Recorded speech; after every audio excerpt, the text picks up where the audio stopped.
because fentanyl is so strong and because people don't often know that it's in their substances, that's when we're seeing young people and really anybody who's taking drugs at risk for fentanyl overdose.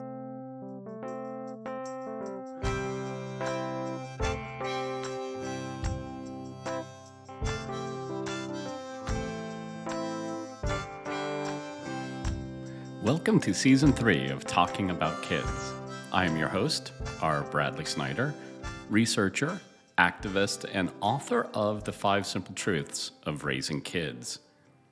Adolescence is a time of experimenting, and sometimes that experimenting involves trying illicit drugs. Unfortunately, dealers are adding fentanyl to illicit drugs like cocaine and methamphetamines to make them cheaper and more potent. But fentanyl also makes them more deadly. And every day in the US, over 150 people die from overdoses related to fentanyl. To explain what fentanyl is and what you as people who care about kids can do to prevent overdoses from happening, I reached out to my friend Haley Coles. Haley is the co-founder and executive director of Sonoran Prevention Works and a pioneer in harm reduction. This podcast was sponsored in part by the Arizona Department of Health Services Must Stop Bullying campaign through its Title V Maternal and Child Health Program. For more information, go to muststopbullying.org. And now, the interview. My interest in harm reduction comes from my own need for harm reduction resources. As a teenager, I was dependent on heroin, and I was using heroin and cocaine pretty chaotically. I was injecting, and I went into loads of pharmacies asking for sterile syringes, and every single pharmacy but one turned me away. I was smart enough to know that I was at risk for HIV and for hepatitis C. Even at age 15, 16, I had friends who had some really serious diseases and wounds and had experienced overdose.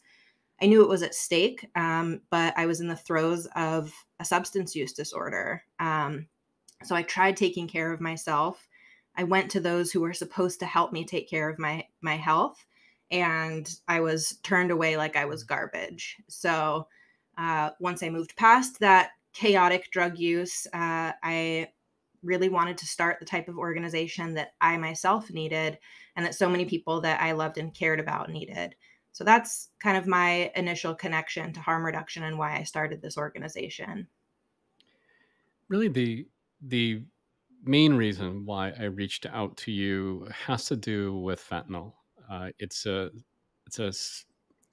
topic that's in a lot of media right now. Can you share with the listeners, kind of a little bit about what fentanyl is and what you know about it? Fentanyl is an opioid. It is a synthetic opioid, so it's not made from any natural materials like heroin and morphine. They do come from poppies, but fentanyl is a synthetic opioid. It's traditionally been used in medical settings for very serious pain, oftentimes end of life or cancer-related pain. And it's much stronger than heroin. It's much stronger than morphine. The fentanyl that we've been seeing in the drug supply for the last 5 to 10 years, though, is not diverted prescription fentanyl. I think that's something that needs to be debunked. It is illicitly manufactured and then illicitly sold. So that's the fentanyl that we're seeing now. We see people who are intentionally using that fentanyl, and then we also see people who are unknowingly taking it because it has contaminated the drug supply. And we've seen, at least in the news and reports, that fentanyl is linked to a lot of the contemporary overdoses. Tell me a little bit about that. That's right. We have, unfortunately, started to see another rise in opioid overdose. both fatal and non-fatal. 10, 15 years ago, it was prescription opioids. It was diverted prescription opioids that kind of launched us into this wave of the opioid overdose crisis. There were many attempts to curb the availability of prescription opioids, and prescription opioids were made less available. But what we saw was that the need to use opioids didn't magically disappear. Mm. We saw people who were using diverted prescription opioids because they had pain issues that were not being addressed by their doctors. They had emotional pain that they were trying to work through. There are so many reasons why people use opioids, and we know that opioids cause physical dependency. So we saw a shift from prescription opioids to heroin. So that was kind of the second wave of the opioid overdose crisis, was heroin. And that only lasted for a couple of years, because then fentanyl became much more available and has really pushed heroin out of the market. I know lots and lots of people who are looking for heroin and cannot find heroin anymore because fentanyl has taken over. One of the things that keeps coming up, and again, this is the Talking About Kids podcast. So, we're particularly concerned with, kids. How is fentanyl impacting kids? What are you seeing?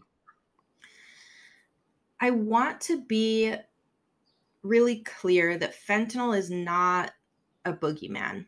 I think that's how we talk about it. I think that's how it's portrayed in the media.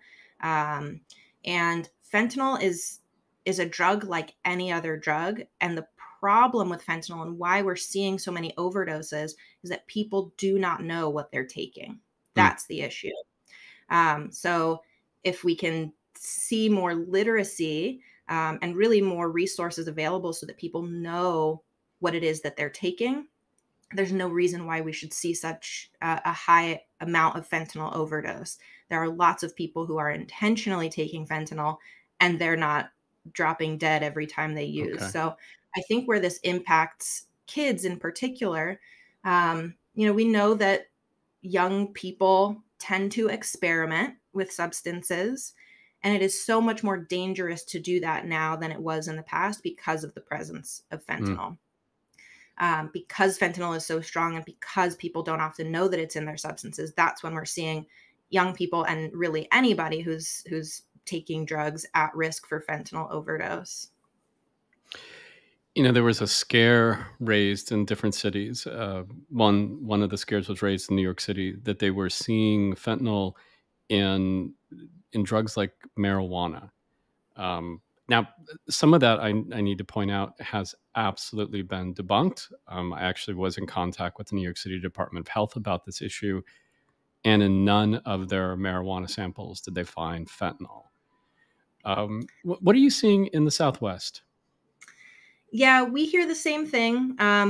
Listeners have probably heard about fentanyl. It's made to look like Skittles candy to try and attract young people. That's also not true. We know that fentanyl is pressed into pills on the West Coast, and in the Southwest, it's pressed into pills so that it looks like certain pharmaceuticals. And sometimes those pills are different colors. So there have been instances where they've been seized and the colors have been mixed. Nobody is trying to sell fentanyl pills to children or giving it out in Halloween candy or anything like that. We've also heard concerns that fentanyl is being mixed into cannabis. And I think that this is really interesting to talk about. So the burn point on fentanyl is pretty low. So the way that it's consumed, there's foil in between the flame and the fentanyl. And this protects the fentanyl from having direct heat applied. If direct heat is applied, it vaporizes. So if there were to be fentanyl on cannabis, which, again, I haven't actually known that that's a fact, Right. it would immediately vaporize and the person wouldn't be using the fentanyl. But this is actually a great, I don't know the word, it's great that cannabis is regulated, Hmm. because when people are buying cannabis from stores where it is regulated, there's no chance that there's going to be fentanyl in it. Right. So this, I think, raises the question of why other substances aren't regulated. Right. And that's really the problem, is that we're dealing with an unregulated, contaminated supply. What we are seeing here is fentanyl is most commonly in pressed pills that are made to look like other prescription opioids or benzodiazepines. So it's really important when we're talking to young people or recreational users or anybody really, that if you obtain a pill that you don't know for a fact came from a pharmacy, to approach it with extreme caution, because it's very likely that it contains fentanyl. Mm. We aren't seeing a lot of just straight powdered fentanyl. We're starting to see it a little bit, but not as much as on the East Coast. And we see fentanyl that is increasingly becoming prevalent in supplies of cocaine and in methamphetamine. I'm going to betray my ignorance here a tiny bit. They're in different urban settings, and I think this is happening in some rural settings as well. They've started to distribute test strips for fentanyl. Do test strips work on pills, or do they only work on the powder form? Yeah, they work on pills. So Sonoran Prevention Works actually worked with a legislator in 2021 to legalize fentanyl test strips in Arizona. We were one of the first states to actually introduce legislation that explicitly made them legal. And these test strips can be used to test anything. Okay. If it's a pill, then a small amount of the pill can be flaked off, or even the residue from the baggie, or whatever the substance is in. Anything can be tested. It just needs to be mixed with a little bit of water. The test strip goes in the water for 15 seconds, and within a minute or two, you have your results. The caveat is that with amphetamines, so especially with methamphetamine and with MDMA, we get a lot of false positives. So we let people know that if they're testing those, to mix it with a lot more water, and that should give a more accurate reading. I want to take a step back because it's a phrase that you use, and I know, I believe I know what it means, but I wanted my listeners to be aware too. You say harm reduction. This is the field that you're in. Explain to us what harm reduction is. Harm reduction is a philosophy. It's a set of practical strategies and interventions used to decrease the harm associated with an activity. So harm reduction is using sunscreen. We know that going into the sun is dangerous, right? I've even myself Googled harm reduction for tanning because I want to get a tan and I don't want to be at risk for skin cancer. But there's actually no safe way of being in the sun. We use sunscreen to reduce our chances of getting skin cancer.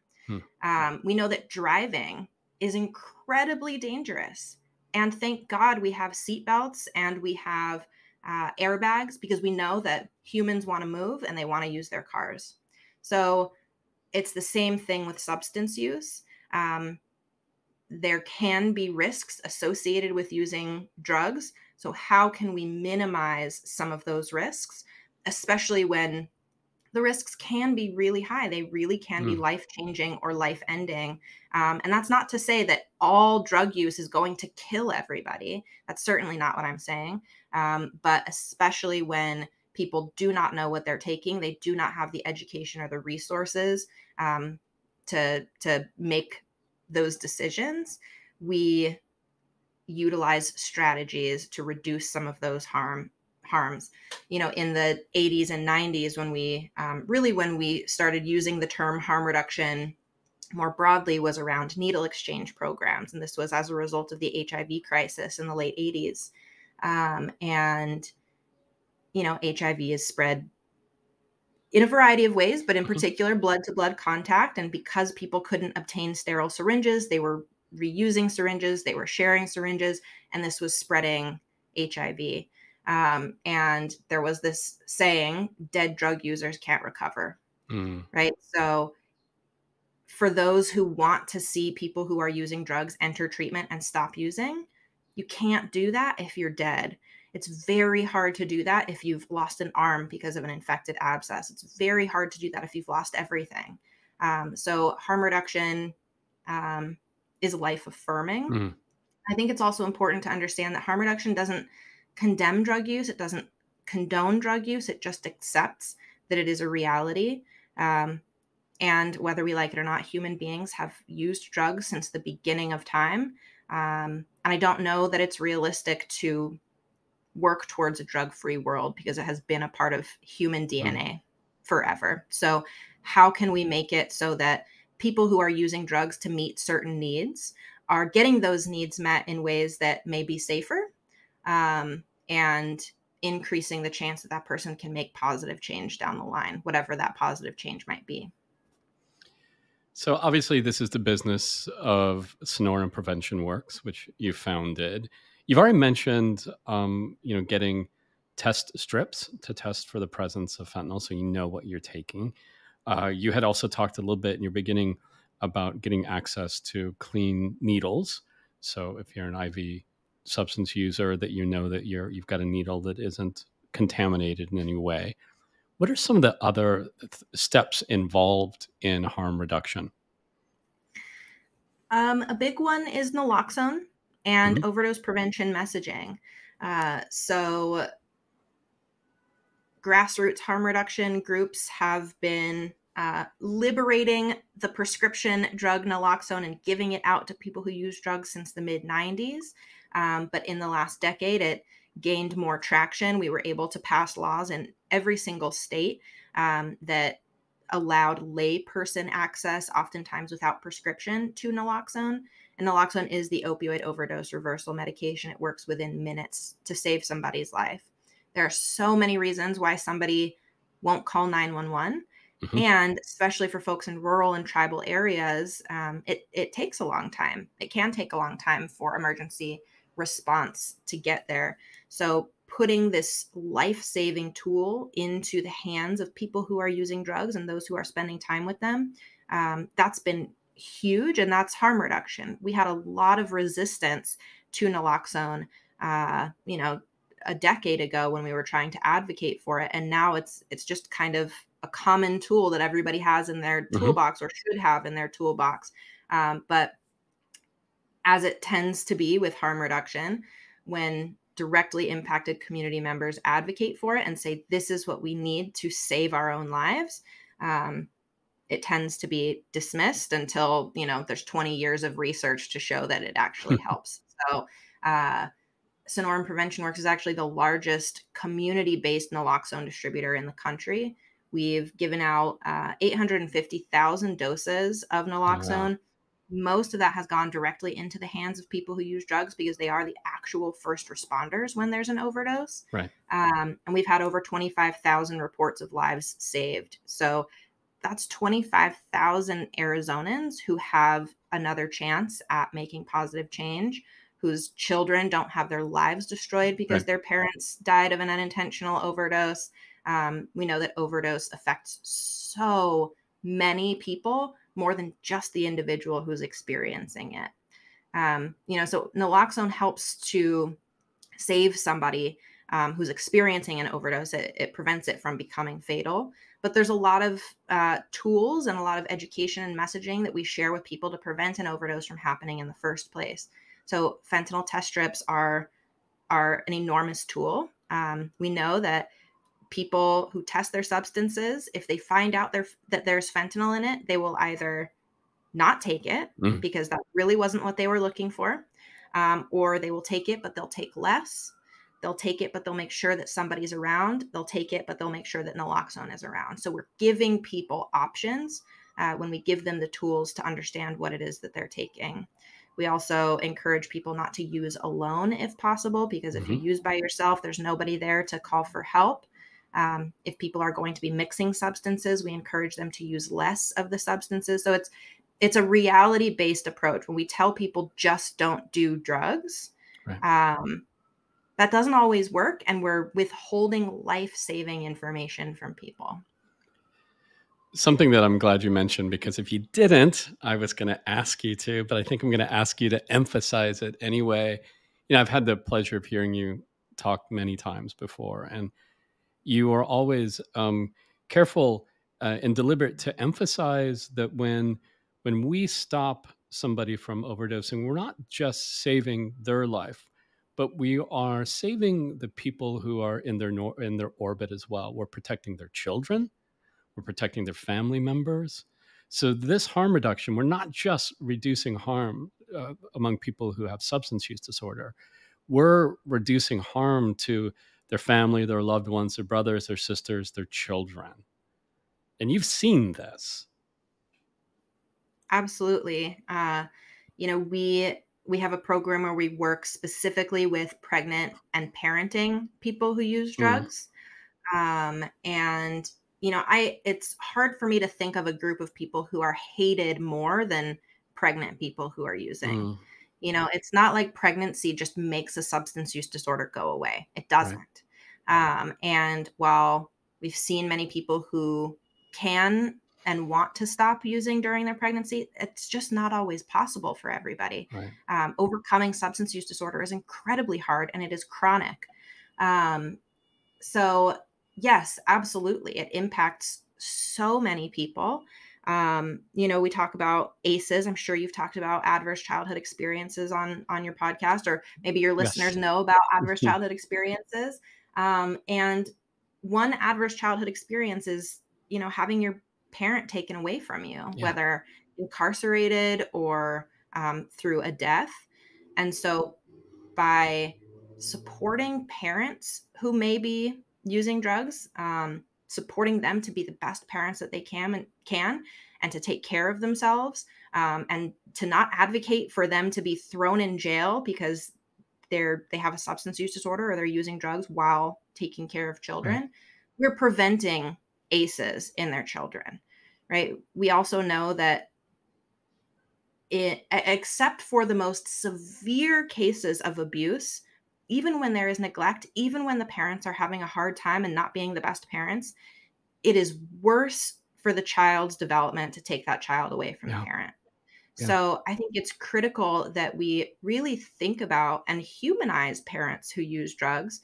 I'm sure many of your listeners are parents who use drugs, and those drugs just happen to be legal now. Hmm. They aren't always, right? Right.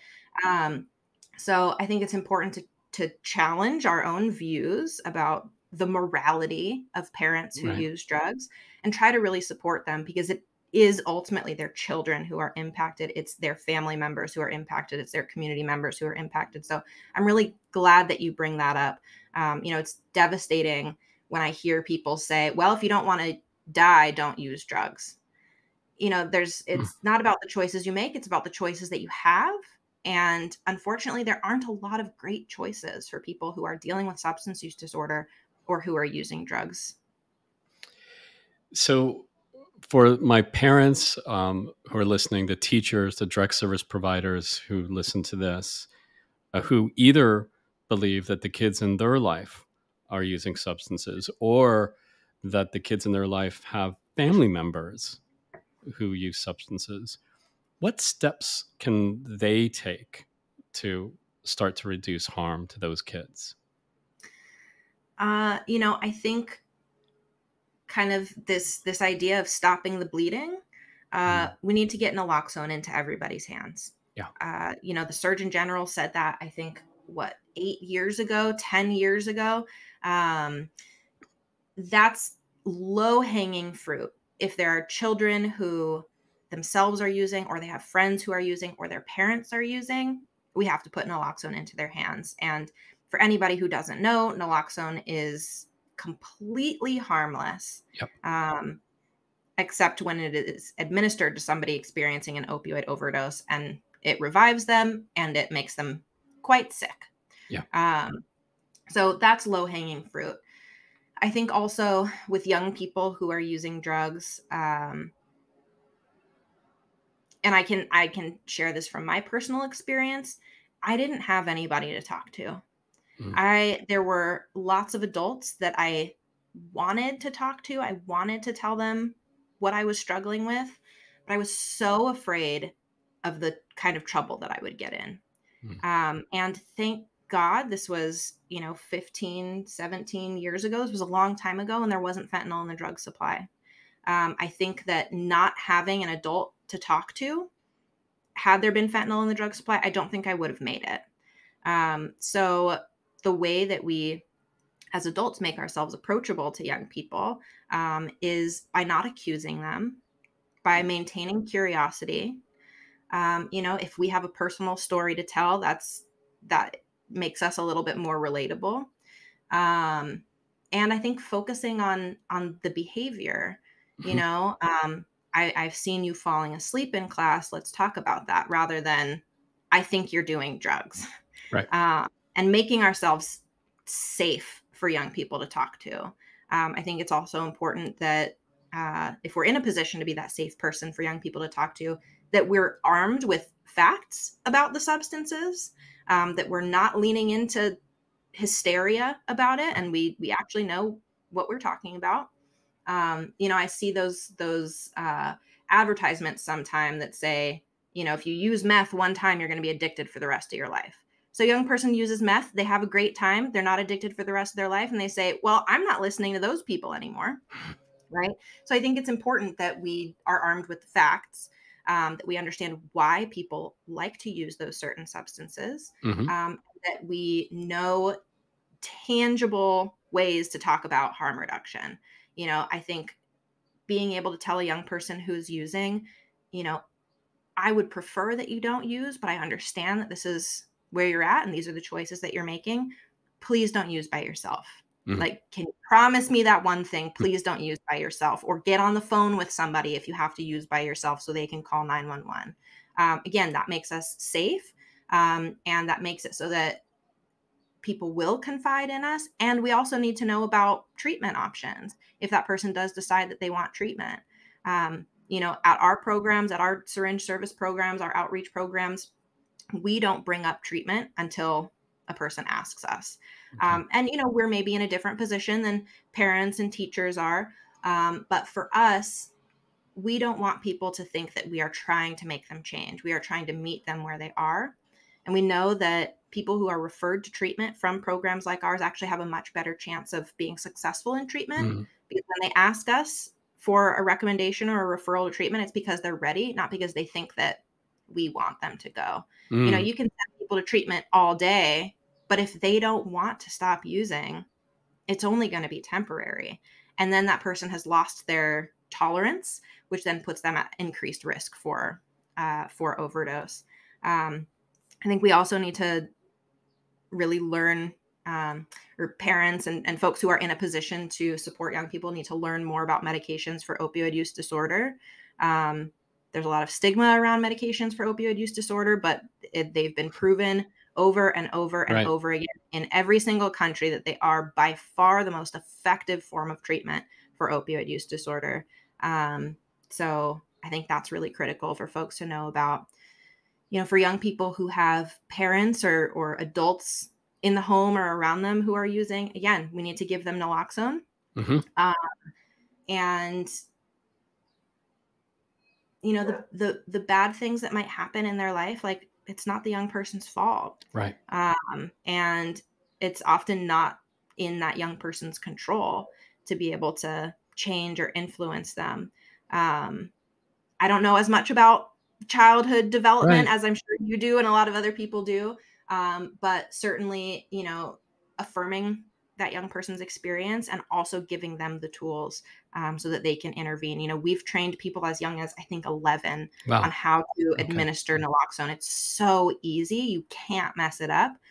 So again, it's low hanging fruit. I have naloxone in every single one of my purses and backpacks. I have naloxone in my car. There's no reason. It's really small. There's no reason why everybody shouldn't have it. Haley, I want to thank you so much for your compassion and for just believing in the dignity of all people and being just this tireless advocate for harm reduction. So, and thank you for being on my podcast.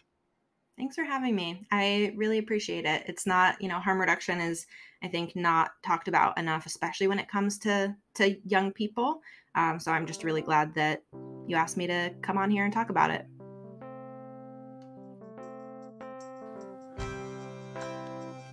That was Haley Coles.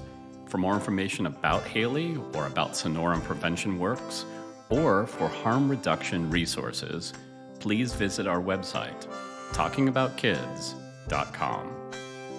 I also want to take this time to acknowledge that there might not have been a Sonoran Prevention Works without the vision and creativity and advocacy of Shayna Malone. Shayna, if you are listening, thank you. Our theme song is by The Senators. For more of their music, go to thesenatorsmusic.com. And remember, kids are young goats and young humans, and the difference is that young goats are easier to manage.